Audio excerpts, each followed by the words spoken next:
Appendix B, Collective Goods and External Benefits, Two Arguments for Government Activity. One of the most important philosophical problems of recent centuries is whether ethics is a rational discipline, or instead a purely arbitrary, unscientific set of personal values. Whichever side one may take in this debate, it would certainly be generally agreed that economics, or praxeology, cannot by itself suffice to establish an ethical or politico-ethical doctrine. Economics per se is therefore a wertfrei science, which does not engage in ethical judgments. Yet, while economists will generally agree to this flat statement, it is certainly curious how much energy they have spent trying to justify, in some tortuous, presumably scientific and wertfrei manner, various activities and expenditures of government. The consequence is the widespread smuggling of unanalyzed, undefended ethical judgments into a supposedly wertfrei system of economics. One venerable example used constantly in texts on public finance, an area particularly prone to camouflaged ethical judgments, is the canons of justice for taxation propounded by Adam Smith. The analysis of the economic nature and consequences of government ownership in this book is wertfrei and does not involve ethical judgments. It is a mistake, for example, to believe that anyone, knowing the economic laws demonstrating the great inefficiencies of government ownership, would necessarily have to choose private over government ownership, although, of course, he may well do so. Those who place a high moral value, for example, on social conflict, or on poverty, or on inefficiency, or those who greatly desire to wield bureaucratic power over others, or to see people subjected to bureaucratic power, may well opt even more enthusiastically for government ownership. Ultimate ethical principles and choices are outside the scope of this book. This, of course, does not mean that the present author deprecates their importance. On the contrary, he believes that ethics is a rational discipline. Two favorite, seemingly scientific justifications for government activity and enterprise are A, what we might call the argument of external benefits, and B, the argument of collective goods or collective wants. Stripped of seemingly scientific or quasi-mathematical trappings, the first argument reduces to the contention that A, B, and C do not seem to be able to do certain things without benefiting D, who may try to evade his just share of the payment. This and other external benefit arguments will be discussed shortly. The collective goods argument is, on its face, even more scientific. The economist simply asserts that some goods or services, by their very nature, must be supplied collectively, and therefore government must supply them out of tax revenue. This seemingly simple existential statement, however, cloaks a good many unanalyzed politico-ethical assumptions.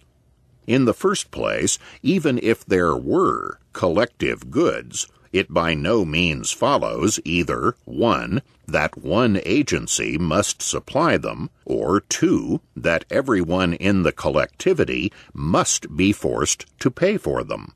In short, if X is a collective good needed by most people in a certain community, and which can be supplied only to all, it by no means follows that every beneficiary must be forced to pay for the good, which, incidentally, he may not even want. In short, we are back squarely in the moral problem of external benefits, which we shall discuss. The collective goods argument turns out, upon analysis, to reduce to the external benefit argument.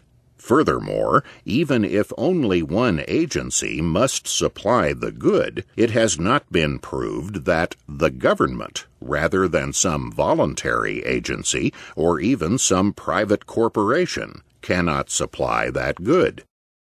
Secondly, the very concept of collective goods is a highly dubious one. How, first of all, can a collective want, think, or act? Only an individual exists and can do these things. There is no existential referent of the collective that supposedly wants and then receives goods. Many attempts have been made, nevertheless, to salvage the concept of the collective good, to provide a seemingly ironclad scientific justification for government operations. Molinari, for example, trying to establish defense as a collective good, asserted, "A police force serves every inhabitant of the district in which it acts, but the mere establishment of a bakery does not appease their hunger."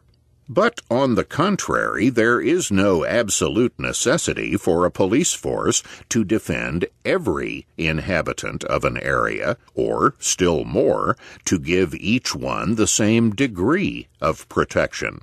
Furthermore, an absolute pacifist, a believer in total nonviolence living in the area, would not consider himself protected by or receiving defense service from the police.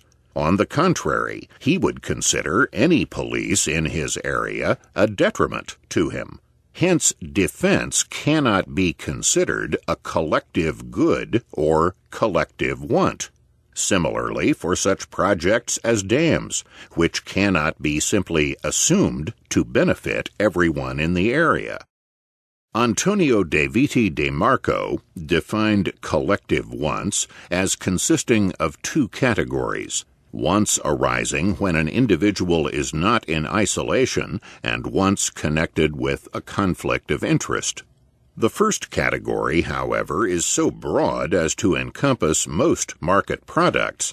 There would be no point, for example, in putting on plays unless a certain number went to see them, or in publishing newspapers without a certain wide market. Must all these industries therefore be nationalized and monopolized by the government? The second category is presumably meant to apply to defense. This, however, is incorrect.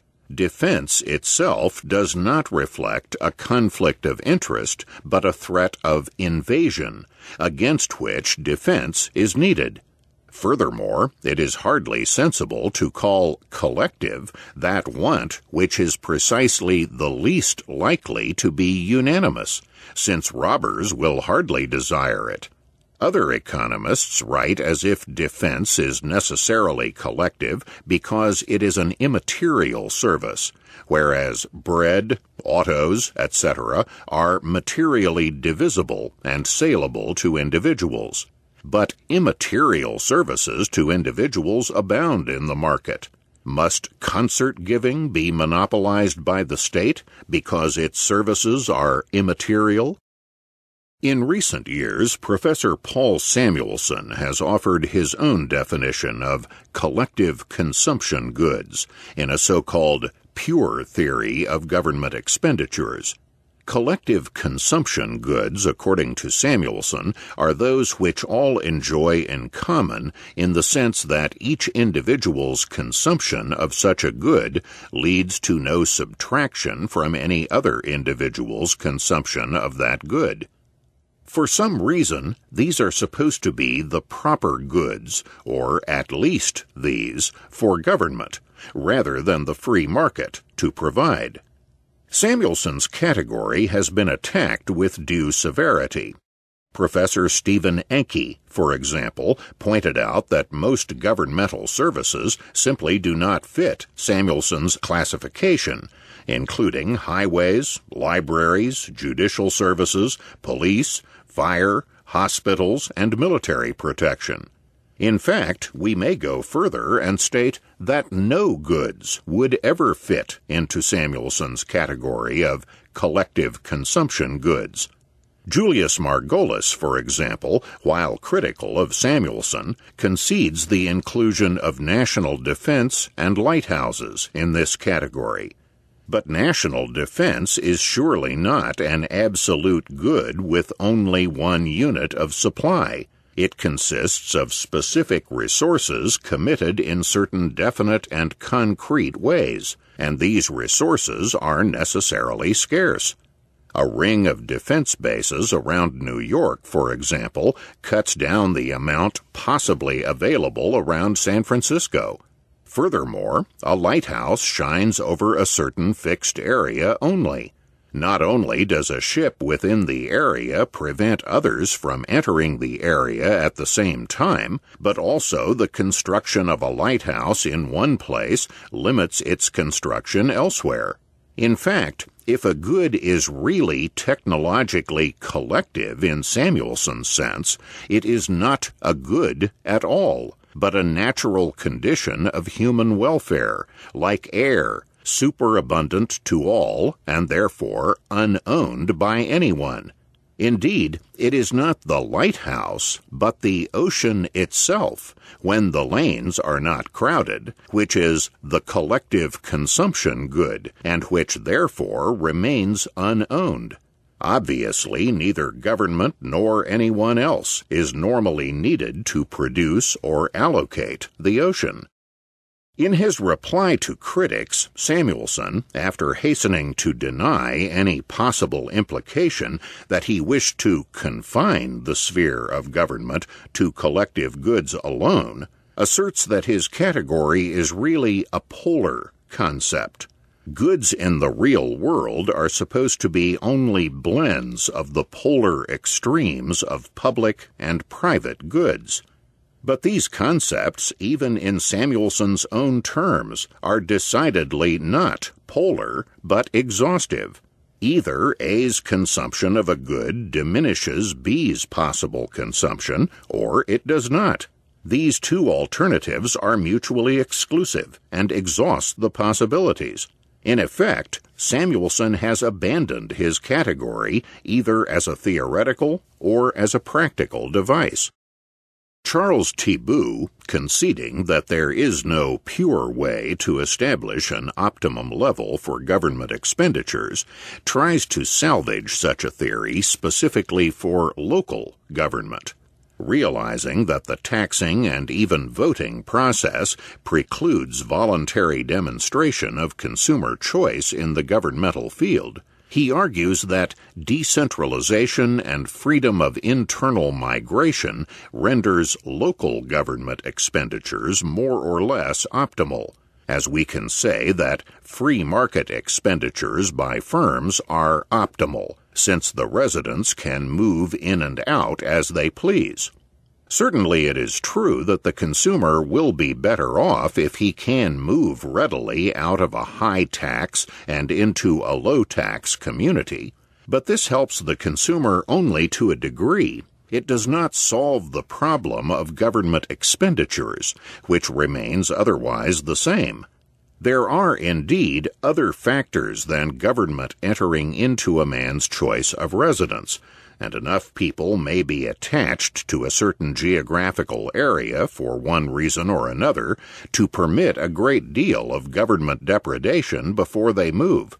Furthermore, a major problem is that the world's total land area is fixed, and that governments have universally preempted all the land, and thus universally burden consumers. At one point, Thibault seems to admit that his theory would be valid only if each person could somehow be his own municipal government. In the course of an acute critique of the idea of competition in government, the Colorado Springs Gazette-Telegraph wrote as follows: "Were the taxpayer free to act as a customer, buying only those services he deemed useful to himself and which were priced within his reach, then this competition between governments would be a wonderful thing. But because the taxpayer is not a customer, but only the governed, he is not free to choose. He is only compelled to pay. With government, there is no producer-customer relationship. There is only the relation that always exists between those who rule and those who are ruled. The ruled are never free to refuse the services of the products of the ruler. Instead of trying to see which government could best serve the governed, each government began to vie with every other government on the basis of its tax collections. The victim of this competition is always the taxpayer. The taxpayer is now set upon by the federal, state, school board, county, and city governments. Each of these is competing for the last dollar he has. We come now to the problem of external benefits, the major justification for government activities expounded by economists. The problem of external costs, usually treated as symmetrical with external benefits, is not really related. It is a consequence of failure to enforce fully the rights of property. If A's actions injure B's property, and the government refuses to stop the act and enforce damages, property rights, and hence the free market, are not being fully defended and maintained. Hence, external costs, for example, smoke damage, are failures to maintain a fully free market rather than defects of that market. Where individuals simply benefit themselves by their actions, many writers concede that the free market may be safely left unhampered. But men's actions may often, even inadvertently, benefit others. While one might think this a cause for rejoicing, critics charge that from this fact flow evils in abundance. A free exchange where A and B mutually benefit may be all very well, say these economists, but what if A does something voluntarily which benefits B as well as himself, but for which B pays nothing in exchange? There are two general lines of attack on the free market, using external benefits as the point of criticism. Taken together, these arguments against the market and for governmental intervention, or enterprise, cancel each other out, but each must, in all fairness, be examined separately. The first type of criticism is to attack A for not doing enough for B. The benefactor is, in effect, denounced for taking his own selfish interests exclusively into account, and thereby neglecting the potential indirect recipient waiting silently in the wings. For some unexplained reason, the benefits worried over are only the indirect ones, where B benefits inadvertently from A's action. Direct gifts, or charity, where A simply donates money to B, are not attacked under the category of external benefit. The second line of attack is to denounce B for accepting a benefit without paying A in return. The recipient is denounced as an ingrate and a virtual thief for accepting the free gift. The free market, then, is accused of injustice and distortion by both groups of attackers. The first believes that the selfishness of man is such that A will not act enough in ways to benefit B. The second, that B will receive too much unearned increment without paying for it. Either way, the call is for remedial state action. On the one hand, to use violence in order to force or induce A to act more in ways which will aid B. On the other, to force B to pay A for his gift. Generally, these ethical views are clothed in the scientific opinion that in these cases, free market action is no longer optimal, but should be brought back into optimality by corrective state action. Such a view completely misconceives the way in which economic science asserts that free market action is ever optimal. It is optimal not from the standpoint of the personal ethical views of an economist, but from the standpoint of the free voluntary actions of all participants, and in satisfying the freely expressed needs of the consumers. Government interference, therefore, will necessarily and always move away from such an optimum. It is amusing that while each line of attack is quite widespread, each can be rather successfully rebutted by using the essence of the other attack. Take, for example, the first, the attack on the benefactor. To denounce the benefactor and implicitly call for state punishment for insufficient good deeds is to advance a moral claim by the recipient upon the benefactor. We do not intend to argue ultimate values in this book, but it should be clearly understood that to adopt this position is to say that B is entitled peremptorily to call on A to do something to benefit him, and for which B does not pay anything in return. We do not have to go all the way with the second line of attack on the free rider, but we can say, perhaps, that it is presumptuous of the free rider to assert his right to a post of majesty and command. For what the first line of attack asserts is the moral right of B to exact gifts from A, by force, if necessary. Compulsory thrift, or attacks on potential savers for not saving and investing enough, are examples of this line of attack. Another is an attack on the user of a natural resource that is being depleted. Anyone who uses such a resource at all, whatever the extent, deprives some future descendant of the use. Conservationists, therefore, call for lower present use of such resources in favor of greater future use. Not only is this compulsory benefaction an example of the first line of attack, but if this argument is adopted, logically no resource subject to depletion could ever be used at all.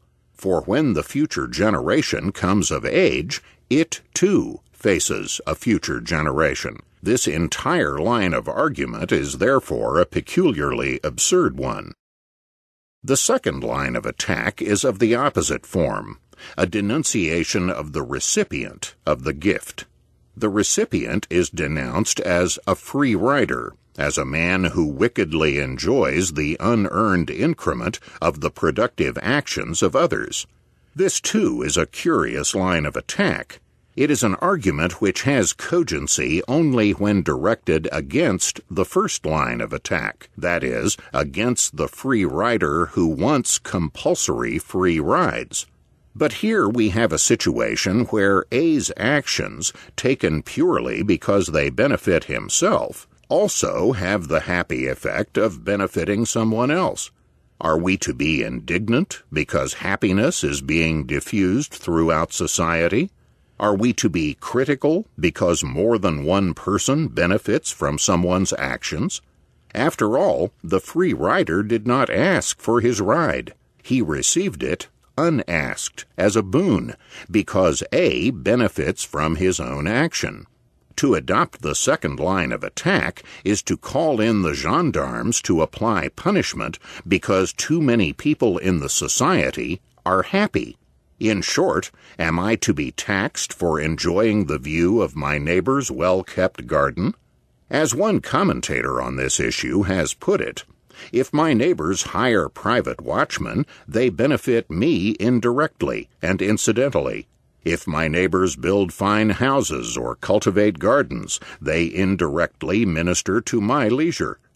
Are they entitled to tax me for these benefits because I cannot surrender them? One striking instance of this second line of attack is the nub of the Henry Georgist position, an attack on the unearned increment derived from a rise in the capital values of ground land. We have seen that as the economy progresses, real land rents will rise with real wage rates, and the result will be increases in the real capital values of land. Growing capital structure, division of labor, and population tend to make site land relatively more scarce, and hence cause the increase. The argument of the Georgists is that the landowner is not morally responsible for this rise, which comes about from events external to his landholding. Yet, he reaps the benefit. The landowner is therefore a free rider, and his unearned increment rightfully belongs to society. Setting aside the problem of the reality of society and whether it can own anything, we have here a moral attack on a free rider situation. The difficulty with this argument is that it proves far too much. For which one of us would earn anything like our present real income were it not for external benefits that we derive from the actions of others? Specifically, the great modern accumulation of capital goods is an inheritance from all the net savings of our ancestors. Without them, we would, regardless of the quality of our own moral character, be living in a primitive jungle. The inheritance of money capital from our ancestors is, of course, simply inheritance of shares in this capital structure.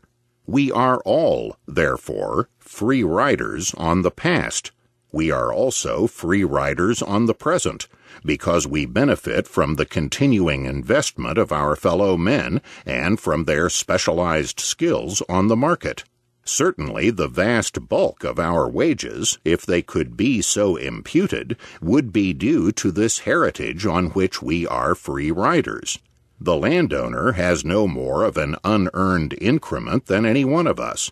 Are all of us to suffer confiscation, therefore, and to be taxed for our happiness? And who, then, is to receive the loot? Our dead ancestors, who were our benefactors in investing the capital? There is justice as well as bluntness in Benjamin Tucker's criticism. What gives value to land? Asks Reverend Hugh O. Pentecost, a Georgist, and he answers, the presence of population, the community. Then rent, or the value of land, morally belongs to the community. What gives value to Mr. Pentecost's preaching? The presence of population, the community. Then Mr. Pentecost's salary, or the value of his preaching, morally belongs to the community. An important case of external benefits is external economies, which could be reaped by investment in certain industries, but which would not accrue as profit to the entrepreneurs. There is no need to dwell on the lengthy discussion in the literature on the actual range of such external economies, although they are apparently negligible. The suggestion has been persistently advanced that the government subsidize these investments so that society can reap the external economies. Such is the Pigou argument for subsidizing external economies, as well as the old and still dominant infant industries argument for a protective tariff. The call for state subsidization of external economy investments amounts to a third line of attack on the free market. That is, that B, the potential beneficiaries, be forced to subsidize the benefactors A, so that the latter will produce the former's benefits. This third line is the favorite argument of economists for such proposals as government-aided dams or reclamations, recipients taxed to pay for their benefits, or compulsory schooling, the taxpayers will eventually benefit from others' education, etc. The recipients are again bearing the onus of the policy, but here they are not criticized for free riding. They are now being saved from a situation in which they would not have obtained certain benefits. Since they would not have paid for them, it is difficult to understand exactly what they are being saved from. The third line of attack therefore agrees with the first that the free market does not, because of human selfishness, produce enough external economy actions, but it joins the second line of attack in placing the cost of remedying the situation on the strangely unwilling recipients. If this subsidy takes place, it is obvious that the recipients are no longer free riders. Indeed, they are simply being coerced into buying benefits for which, acting by free choice, they would not have paid. The absurdity of the third approach may be revealed by pondering the question, who benefits from the suggested policy? The benefactor A receives a subsidy, it is true, but it is often doubtful if he benefits, since he would otherwise have acted and invested profitably in some other direction. The state has simply compensated him for losses which he would have received, and has adjusted the proceeds so that he receives the equivalent of an opportunity foregone. Therefore, A, if a business firm, does not benefit. As for the recipients, they are being forced by the state to pay for benefits that they otherwise would not have purchased. How can we say that they benefit? A standard reply is that the recipients could not have obtained the benefit even if they had wanted to buy it voluntarily. The first problem here is by what mysterious process the critics know that the recipients would have liked to purchase the benefit. Our only way of knowing the content of preference scales is to see them revealed in concrete choices. Since the choice concretely was not to buy the benefit, there is no justification for outsiders to assert that B's preference scale was really different from what was revealed in his actions. Secondly, there is no reason why the prospective recipients could not have bought the benefit. In all cases, a benefit produced can be sold on the market and earn its value product to consumers. The fact that producing the benefit would not be profitable to the investor signifies that the consumers do not value it as much as they value the uses of non-specific factors in alternative lines of production.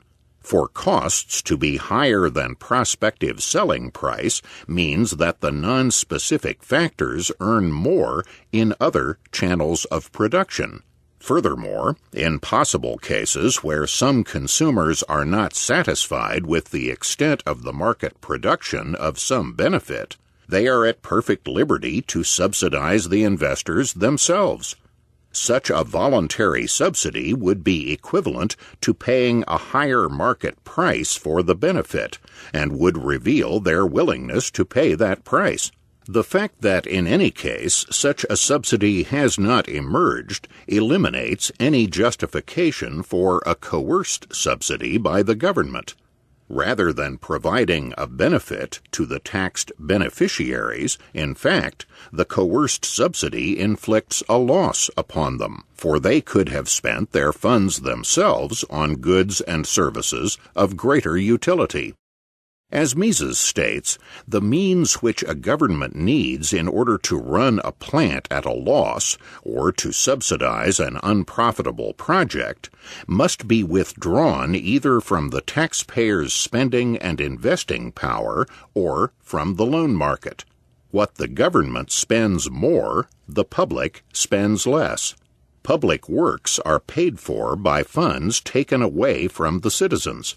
If the government had not interfered, the citizens would have employed them for the realization of profit-promising projects, the realization of which is neglected merely on account of the government's intervention. Yet this non-realized project would have been profitable. That is, it would have employed the scarce means of production in accordance with the most urgent needs of the consumers. From the point of view of the consumers, the employment of these means of production for the realization of an unprofitable project is wasteful, It deprives them of satisfactions which they prefer to those which the government-sponsored project can furnish them.